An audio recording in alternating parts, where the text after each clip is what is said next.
Well, welcome back to the Karen Cave. It's been a while since I did a video from here, my little happy place, but it's been buzzing this summer. I've done a lot of canning. As a matter of fact, I went out to the state fairgrounds this morning and took in several entries. I think she counted, I had 15 or 16 entries this year. So I tried some new things. I did more dehydrating this year of herbs, and even into the lemongrass, trying some different things with that. So you can make some good teas with that. But I'm here today to share with you a little creativity. Over the last probably 6 to 7 months, as you know, I have this wonderful kickstart, chili kickstart that I started, this crazy phenomenon. It's my great-grandmother's recipe.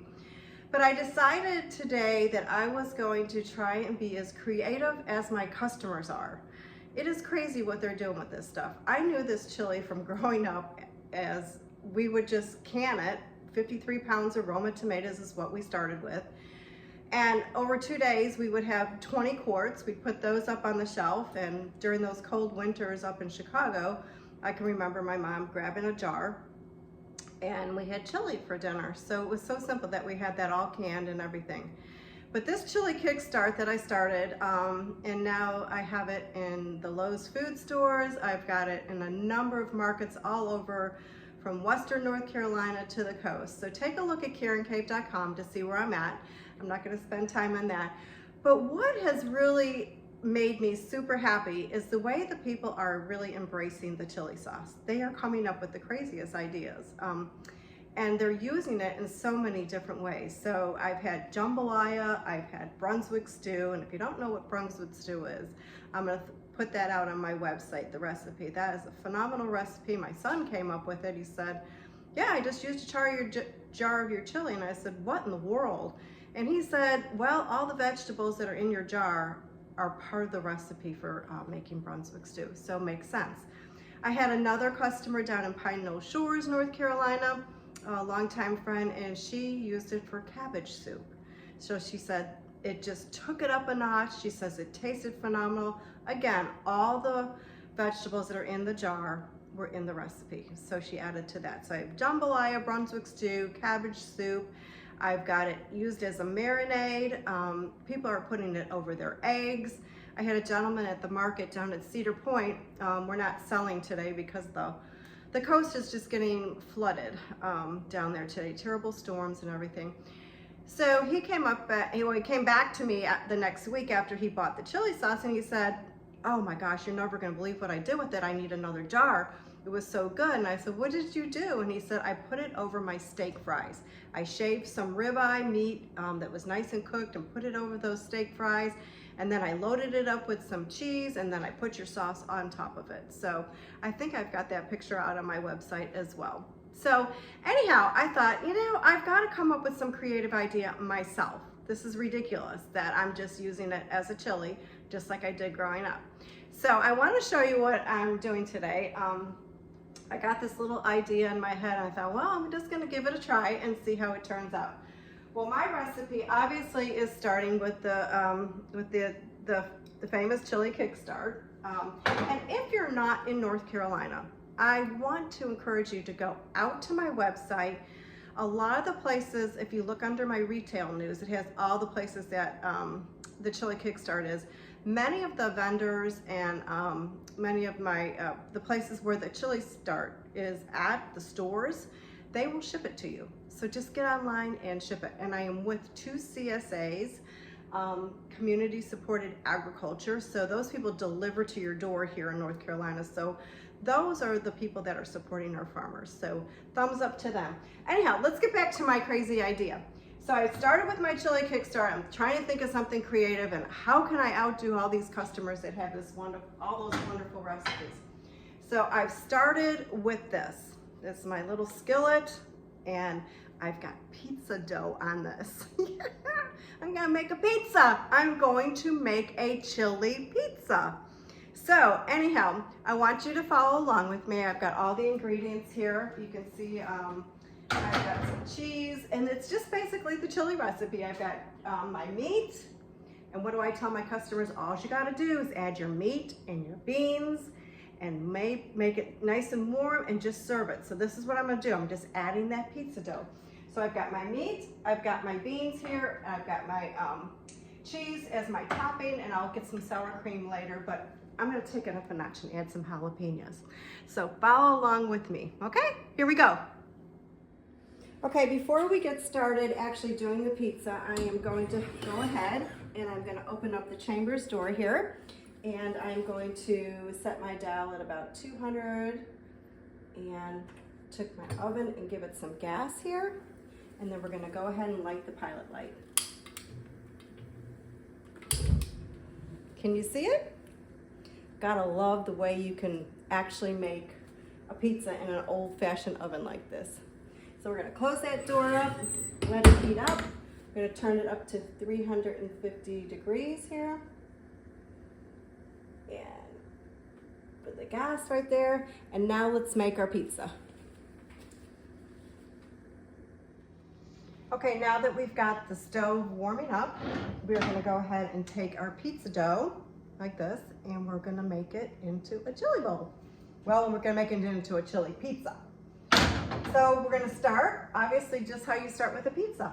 Just add your sauce, add some of this KarenKave sauce, and just give it a little swirl and just spread it around.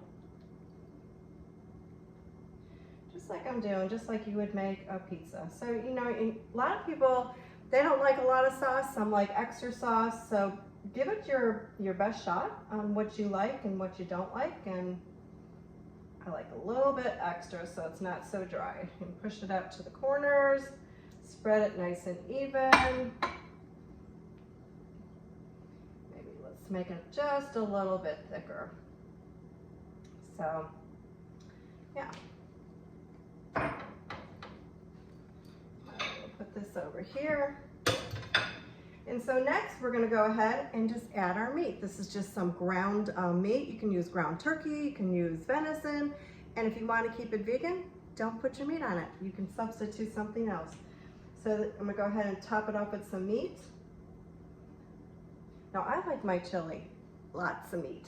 So I'm not gonna do too much extra, but just enough to give it a good coating of meat on this chili pizza. I don't know, what do you think? This is pretty creative?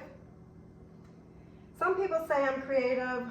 Some people say you've got some good ideas. I do like to be creative though. So I just felt like I just had to keep up with the customers. So they were coming up with these great recipes. There's one that's a cheese ball. You take a brick of Philadelphia cream cheese, get it soft, mix in some chives, no kind of a measurement, just kind of as much as you want, and then add about a cup of shredded cheese to it, and add about 1/3 of a cup of bacon bits, and mix it really, really good, form it into a ball, put it in wax paper, put it in the refrigerator overnight, and then drizzle some of that sauce all over it and put it on crackers. It's a good football starter too. So, okay, so now we're gonna add our beans to the top of it. This is kind of like your pepperonis. So we're just gonna add some beans to the top of it. And then we're gonna go ahead and add some jalapenos. But one thing about jalapenos, I am not touching them because I have a bad habit of putting those bad boys on my hands, and then I go and I rub my face, and you don't wanna do that. Actually, I entered some of these jalapenos in the state fair. Yeah, just water-packed jalapenos. And one thing about water-packed canned vegetables like this, you've got to pressure cook them. You don't want to water bath these by any means because of the acidity in them, and you want to make sure that you are not going to get some kind of botulism from your canning. It's one of the things that I learned a lot about by taking the NC State class that I took. So this is getting to be very pretty looking. What do you think of that? So now next we are gonna go, doesn't that look just like a great pizza? You'd never know that it's a chili pizza. Next we're gonna go ahead and add our cheese to the top. And oh my goodness, this is just getting to be delicious looking. How can you not love something like this?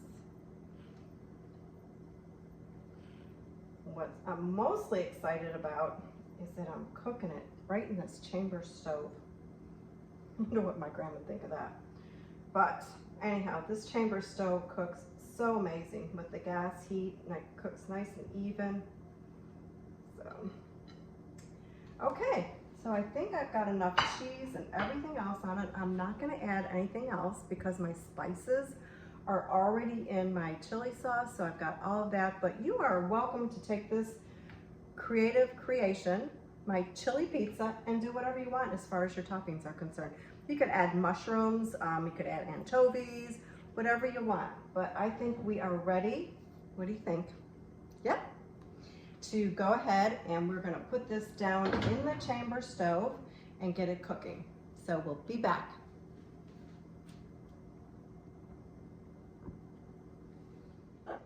Okay, our temperature is about 350, 400, so we are gonna go ahead and put it into our chamber stove, get it nice and crisp, and let it cook away.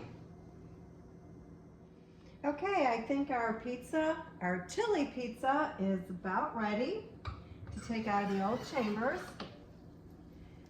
And it does smell delicious in here. Oh my goodness. Ooh, it's a hot pizza. So up from that chamber stove and onto the top. There you have it.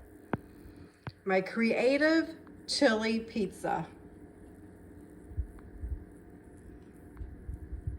I don't know, it looks pretty good to me.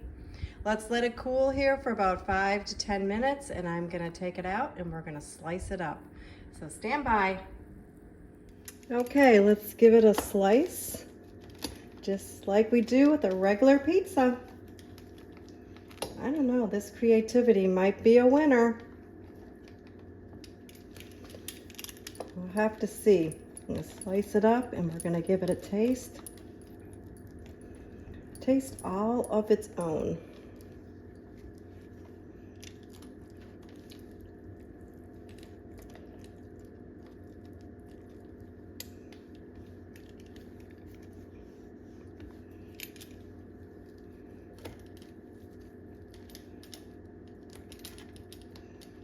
I don't know, it's looking pretty good to look at that. Mmm.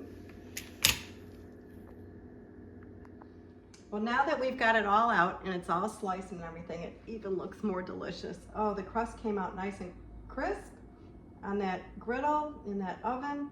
So I'm gonna take a taste test now. And what I'm gonna do is I'm gonna add my topping. I'm gonna add a little bit of sour cream to it. And you know what? This is just like you would do if you had a bowl of chili, but you got a pizza instead, so.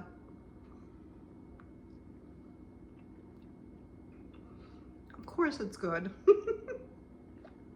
I love it, and I love the opportunity to share this creative idea with you, and hope that you will get on my website, take a look at all the places that the KarenKave chili sauce is at, and reach out and try and order some. I hope you enjoy it. I want to thank all my customers for encouraging me for this creativity. I actually had to put my glasses on because I couldn't believe what I was seeing. So anyhow, thank you to all my customers, my vendors, and all those that come to the market down at Cedar Point. I love you all, and I hope you love this sauce and keep eating healthy.